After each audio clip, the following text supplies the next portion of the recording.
Section 10 of Great Ghost Stories by Joseph Louis French. The Open Door, Part 5.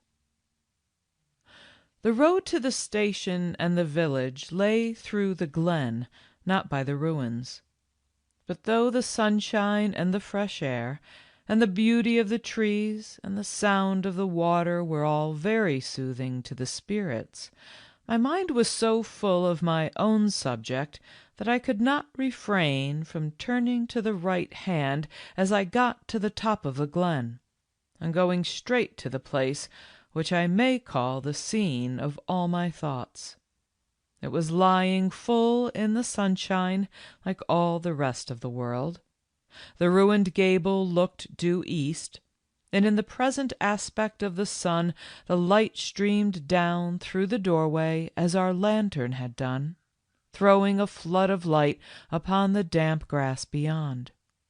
There was a strange suggestion in the open door, so futile, a kind of emblem of vanity, all free around, so that you could go where you pleased, and yet that semblance of an enclosure, that way of entrance, unnecessary, leading to nothing. And why any creature should pray and weep to get in to nothing, or be kept out by nothing. You could not dwell upon it, or it made your brain go round. I remembered, however, what Simpson said about the juniper, with a little smile on my own mind as to the inaccuracy of recollection which even a scientific man will be guilty of. I could see now the light of my lantern gleaming upon the wet, glistening surface of the spiky leaves at the right hand, and he was ready to go to the stake for it that it was the left. I went round to make sure, and then I saw what he had said. Right or left, there was no juniper at all. I was confounded by this, though it was entirely a matter of detail. Nothing at all. A bush of brambles waving, the grass growing up to the very walls. But after all, though it gave me a shock for a moment, what did that matter? There were marks as if a number of footsteps had been up and down in front of the door, but these might have been our own steps, and all was bright and peaceful and still. I poked about the other ruin, the larger ruins of the old house, for some time, as I had done before. There were marks upon the grass here and there. I could not call them footsteps, all about. But that told for nothing one way or another. I had examined the ruined rooms closely the first day. They were half filled up with soil and debris, withered brackens and bramble. No refuge for anyone there. It vexed me that Jarvis should see me coming from that spot when he came up to me for his orders. I don't know whether my nocturnal expeditions had got wind among the servants, but there was a significant look in his face. Something in it I felt was like my own sensation when Simpson, in the midst of his skepticism, was struck dumb. Jarvis felt satisfied that his veracity had been put beyond question. I never spoke to a servant of mine in such a peremptory tone before. I sent him away with a flea in his lug, as the man described it afterwards. Interference of any kind was intolerable to me at such a moment. But what was strangest of all was that I could not face Roland. I did not go up to his room, as I would have naturally done at once. This the girls could not understand. They saw there was some mystery in it. "Mother is gone to lie down," Agatha said. "He has had such a good night." "But he wants you so, papa," cried little Jeanie. always with her 2 arms embracing mine in a pretty way she had. I was obliged to go at last, but what could I say? I could only kiss him and tell him to keep still, that I was doing all I could. There is something mystical about the patience of a child. "It will come out all right, won't it, father?" he said. "God grant it may. I hope so, Roland." "Oh, yes, it will come all right." Perhaps he understood that in the midst of my anxiety I could not stay with him as I should have done otherwise, but the girls were more surprised than it is possible to describe. They looked at me with wondering eyes. "If I were ill, papa, and you only stayed with me a moment, it should break my heart," said Agatha. But the boy had a sympathetic feeling. He knew that of my own will I would not have done it. I shut myself up in the library, where I could not rest, but kept pacing up and down like a caged beast. What could I do? And if I could do nothing, what would become of my boy? These were the questions that, without ceasing, pursued each other through my mind. Simpson came out to dinner, and when the house was all still, and most of the servants in bed, we went out and met Dr. Moncrief, as we had appointed, at the head of the glen. Simpson, for his part, was disposed to scoff at the doctor. "If there are to be any spells, you know, I'll cut the whole concern," he said. I did not make him any reply. I had not invited him. He could go or come as he pleased. He was very talkative, far more so than suited my humor as we went on.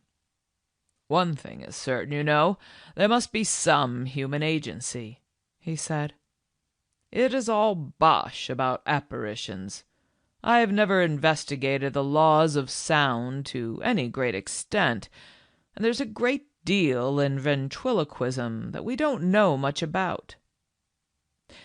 "If it's the same to you," I said, "I wish you'd keep all that to yourself, Simpson. It doesn't suit my state of mind." "Oh, I hope I know how to respect idiosyncrasy," he said. The very tone of his voice irritated me beyond measure. These scientific fellows, I wonder people put up with them as they do, when you have no mind for their cold-blooded confidence.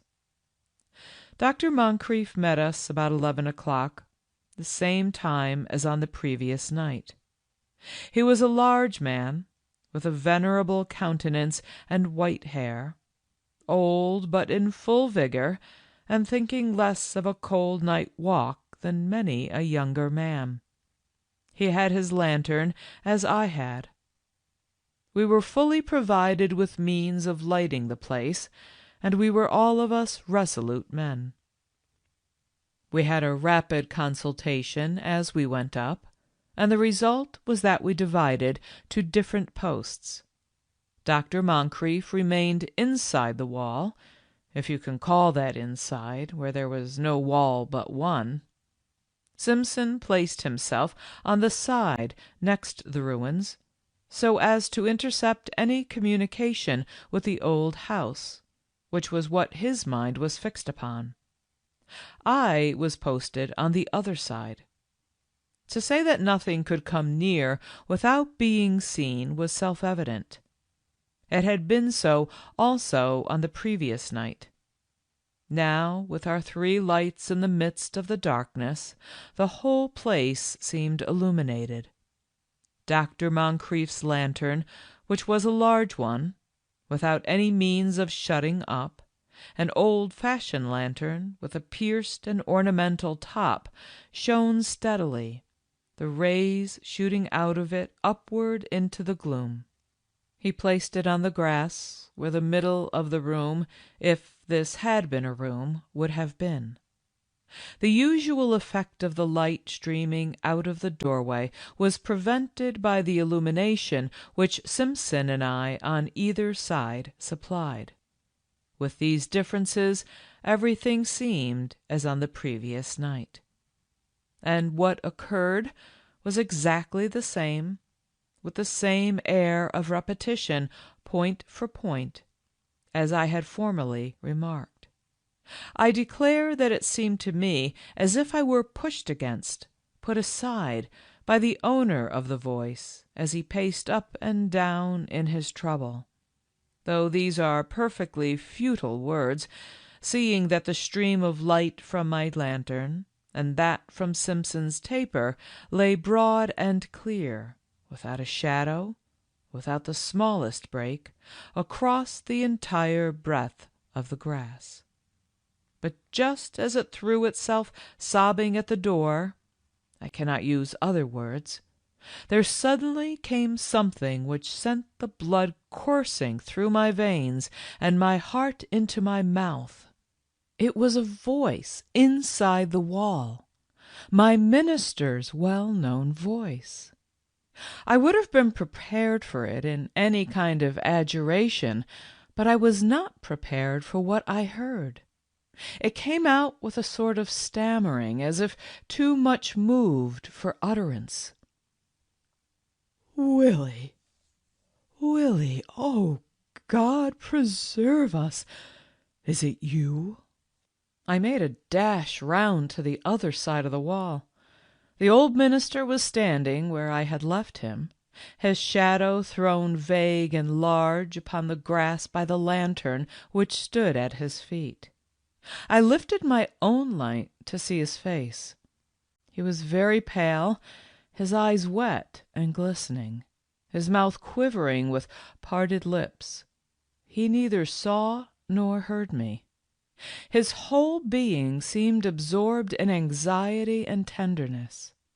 He held out his hands, which trembled, but it seemed to me with eagerness, not fear. He went on speaking all the time. "Willie, if it is you, and it's you if it is not a delusion of Satan, Willie, lad, why come ye here frightening them that know you not? Why came ye not to me? Your mother's gone with your name on her lips.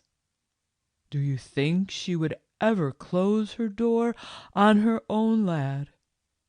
Do ye think the Lord will close the door, ye faint-hearted creature?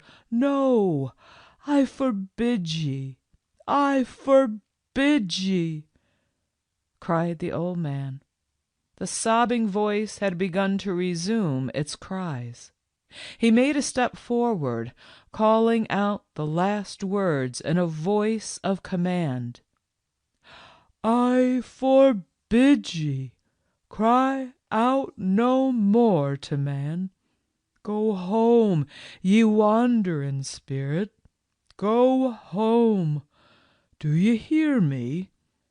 Me that christened ye, that have struggled with ye, that have wrestled for ye with the Lord?" Here the loud tones of his voice sank into tenderness. "And her too, poor woman, her you are callin' upon. She's no here. You'll find her with the Lord. Go there and seek her, not here. Do you hear me, lad? Go after her there. He'll let you in, though it's late. Man, take heart. If you will lie and sob and greet, let it be at heaven's gate, and know your poor mother's ruined door."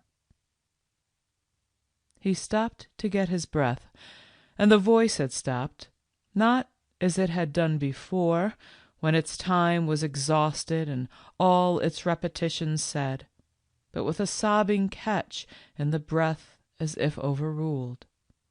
Then the minister spoke again. Are you hearing me, Will? Oh, laddie, you've liked the beggarly elements all your days. Be done with them now. Go home to the Father. The Father! Are you hearing me?" Here the old man sank down upon his knees, his face raised upwards, his hands held up with a tremble in them, all white in the light in the midst of the darkness. I resisted as long as I could, though I cannot tell why. Then I too dropped upon my knees. Simpson all the time stood in the doorway, with an expression in his face such as words could not tell, his under lip dropped, his eyes wild, staring. It seemed to be to him, that image of blank ignorance and wonder, that we were praying. All the time the voice, with a low, arrested sobbing, lay just where he was standing, as I thought.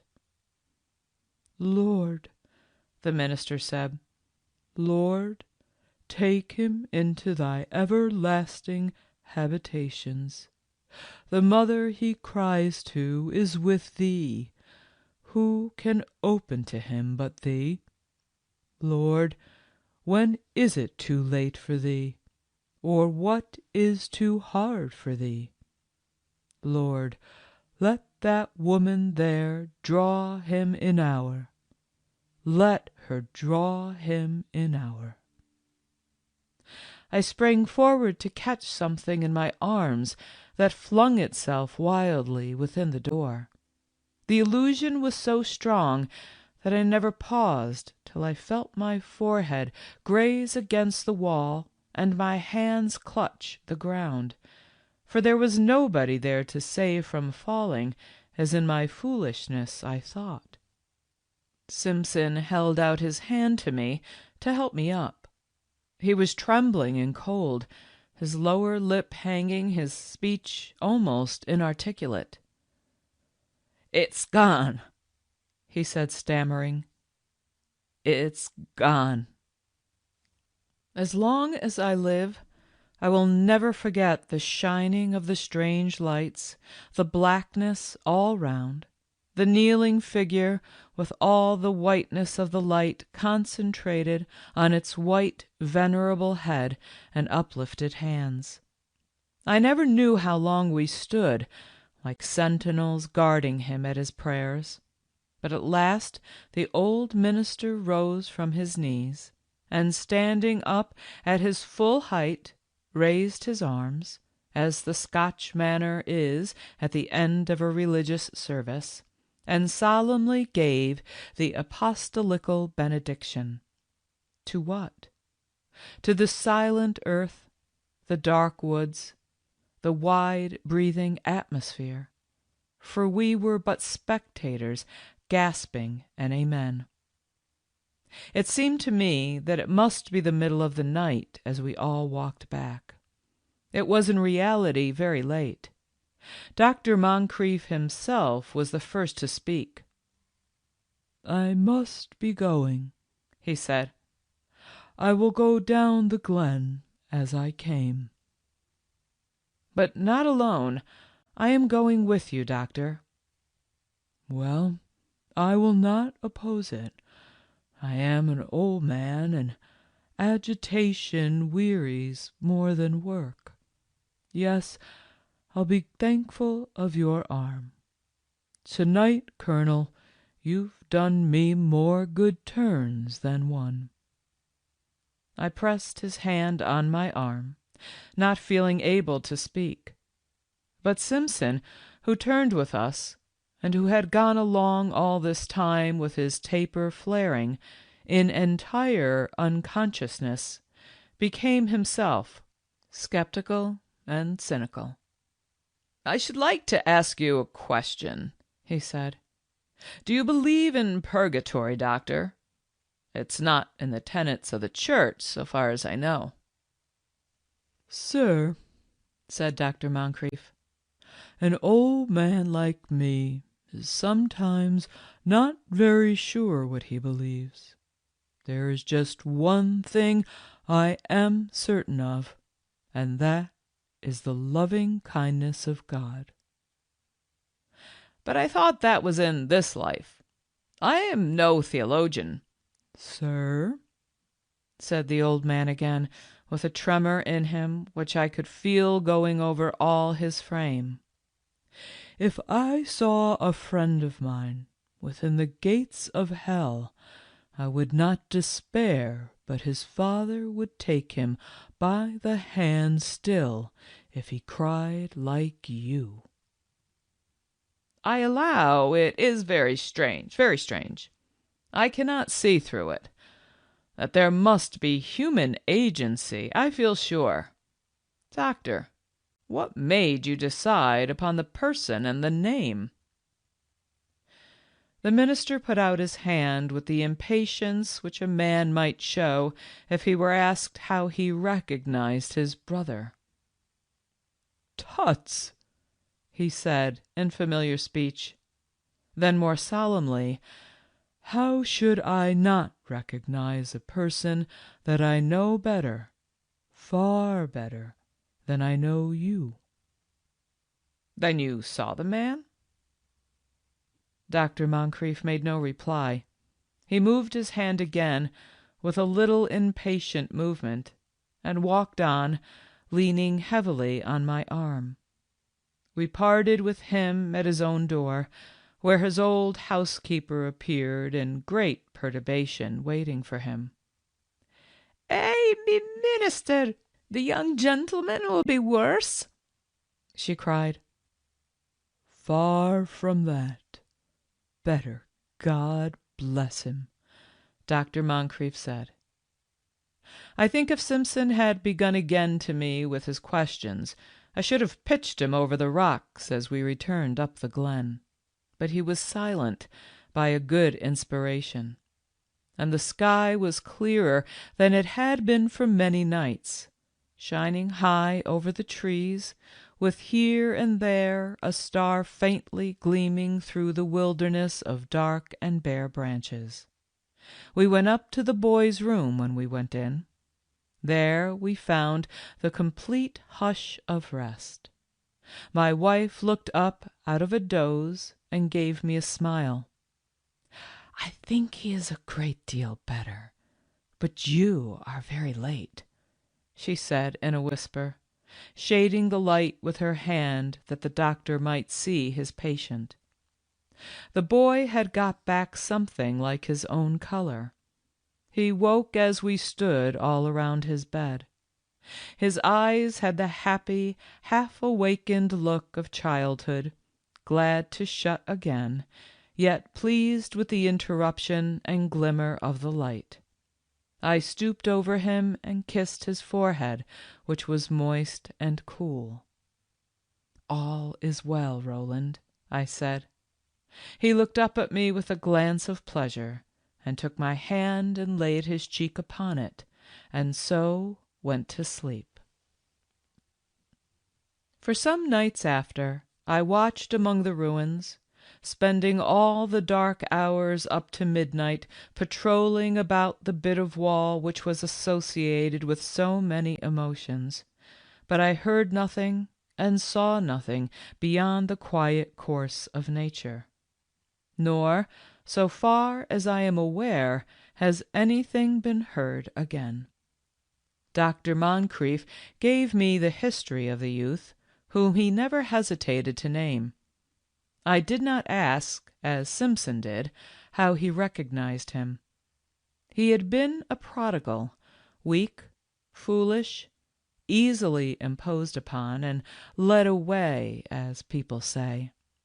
All that we had heard had passed actually in life, the doctor said.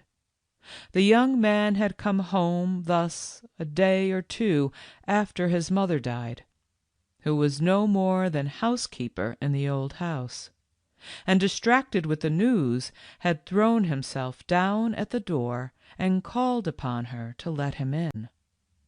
The old man could scarcely speak of it for tears. He was not terrified, as I had been myself and all the rest of us.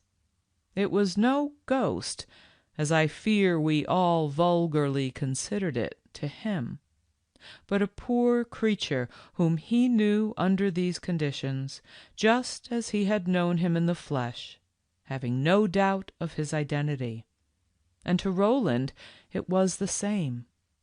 This spirit in pain, if it was a spirit, this voice out of the unseen, was a poor fellow creature in misery, to be succored and helped out of his trouble to my boy. He spoke to me quite frankly about it when he got better. "I knew father would find out some way," he said. And this was when he was strong and well, and all idea that he would turn hysterical or become a seer of visions had happily passed away. I must add one curious fact, which does not seem to me to have any relation to the above, but which Simpson made great use of, as the human agency which he was determined to find somehow. One Sunday afternoon Simpson found a little hole, for it was more a hole than a room, entirely hidden under the ivy and ruins, in which there was a quantity of straw laid in a corner, as if someone had made a bed there, and some remains of crusts about the floor. Someone had lodged there, and not very long before, he made out, and that this unknown being was the author of all the mysterious sounds we heard, he is convinced. I was puzzled myself. I could not make it out, but I always felt convinced human agency was at the bottom of it, and here it is, and a clever fellow he must have been, the doctor says. There is no argument with men of this kind. Bagley left my service as soon as he got well. He assured me it was no want of respect, but he could not stand them kind of things, and the man was so shaken and ghastly that I was glad to give him a present and let him go. For my own part, I made a point of staying out the time, 2 years, for which I had taken Brentwood, but I did not renew my tenancy. By that time we had settled and found for ourselves a pleasant home of our own. I must add that when the doctor defies me, I can always bring back gravity to his countenance and a pause in his railing when I remind him of the juniper bush. To me that was a matter of little importance. I could believe I was mistaken. I did not care about it, one way or other. But on his mind the effect was different. The miserable voice, the spirit in pain, he could think of as the result of ventriloquism, or reverberation, or anything you please, an elaborate prolonged hoax, executed somehow by the tramp that had found a lodging in the old tower. But the juniper bush staggered him. Things have effects so different on the minds of different men. End of Section 10. The Open Door by Margaret Oliphant, Part 5.